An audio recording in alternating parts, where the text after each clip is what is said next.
Ini orang penonton nggak ngerti ngomongnya yang kayak gini. Waduh, you are my mengajari bahasa publik komunikasi di depan kan TV live nasional tuh gemeter kita biasa berhadapan sama orang atau berhadapan sama monitor itu kan aneh. Tapi waktu itu tuh sempat yang wow 400 teroris lebih gitu kan diwawancara sama Mas Owi gitu kan, itu kan yang bikin orang ya wow gila gitu kan.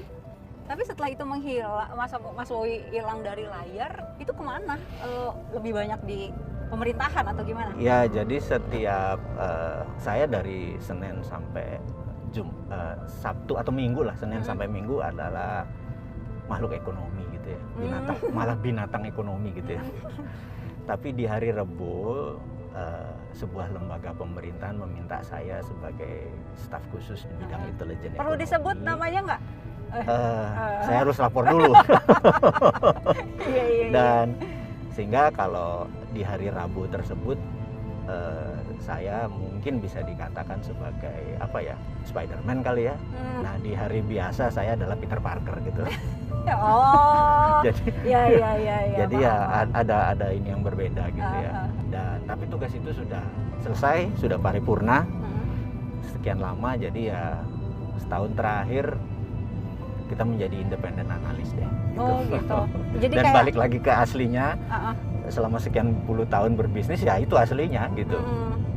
Jadi emang kayak apa? Kayak ada kontrak gitu atau enggak? Dikontrak sekian tahun? Iya, benar. Dikontrak cukup panjang kontraknya gitu. Jadi ya sudah selesai lah. Oke.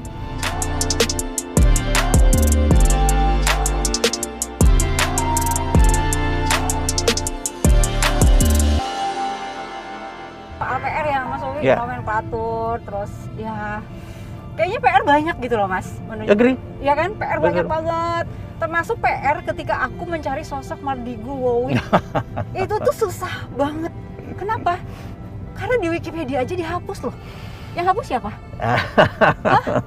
Ini menarik. Yang hapus siapa? Itu nggak ada. Jadi aku tuh mesti yang PR-nya tuh nyari Mardigu Wowi. Itu harus nelfon sana sini sana. Ini siapa nih? Orangnya siapa sebenarnya gitu. Satu pertanyaan, siapa yang hapus Wikipedianya Mardigu Wowi Prasetyo? Kayaknya ada hal yang nggak bisa dijawab di publik nih. Tapi tahu siapa yang hapus? Bilang gitu ya. dulu. Bilang dulu. Izin? Bukan izin. Apa? Udah dieksekusi baru dia lapor gitu ya. Dengan alasan apa katanya? Wah ini, aduh ini Mbak, kita cari pertanyaan lain aja yang lebih seru deh. Enggak, penasaran gitu. Segitu pentingnya kah orang ini sehingga tidak perlu ada di Wikipedia gitu? Kita ngejawabnya begini. Apa? Banyak sekali informasi-informasi yang kita ungkap yang bahkan tidak keluar di mainstream news. Iya. Gitu ya. Sehingga banyak orang bertanya, ini orang dapat data dari mana? Banyak info yang dikeluarkan oleh Mardigu Wowi, ya. Sehingga tidak perlulah nama itu ada di Wikipedia. Betul. Jadi dimintain data keluar terus. Jadi kita akan. Yang ngasih data siapa? Yang menghilangkan nama kita. Oh, baik. Baik. Oke. Dan ada beberapa identitas lagi yang harus diselamurkan versi mereka gitu ya. Sehingga kalau perlu ini kesannya adalah seorang bosman ini adalah penjual ludah. Bosman ini adalah orang yang penipu gitu ya. Bikin analisa konspirasi, iya, gitu. Abal-abal gitu. Memang harus digitukan. Padahal benar. Analisa konspirasinya benar. Iya, karena jadi gini, kalau kita disuruhnya gitu kan, 5 data benar, 1 menyelamurkan, 7 data benar, ini hilang. Jadi mereka bilang, ini orang ngomong apa sih, mau lari kemana? Tetapi mereka ngikuti secara urutan, mereka pasti dapat AHA-nya. Gitu, karena ada seseorang ini, kalau anggap saya bullshitter gitu ya. Ada seseorang bullshitter, setiap hari ngasih 7-8 menit video. Konstan. Selama 500 kali gitu ya. Ini orang pembohongnya gila ya, bisa konstan gini gitu ya bohong. Ya kalau saya bilang, kalau saya suruh ngayal nggak mungkin gue kuat.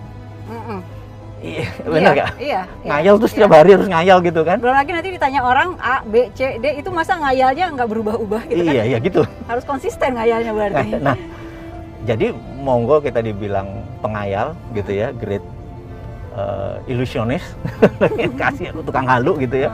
Tapi selama halu itu konstan, ya kita udah tahu bahwa ini ada data gitu ya.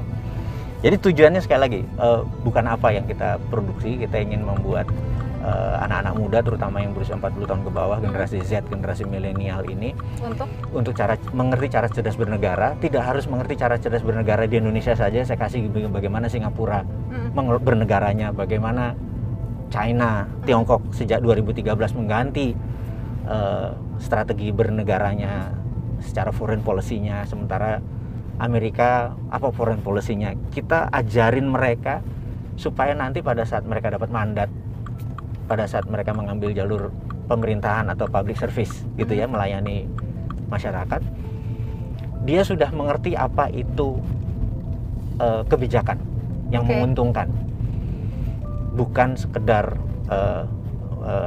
memahami bahwa melayani rakyat itu cuma salaman sama rakyat terus ngasih bener. Kita harus punya tahu yang 1000 kali lebih.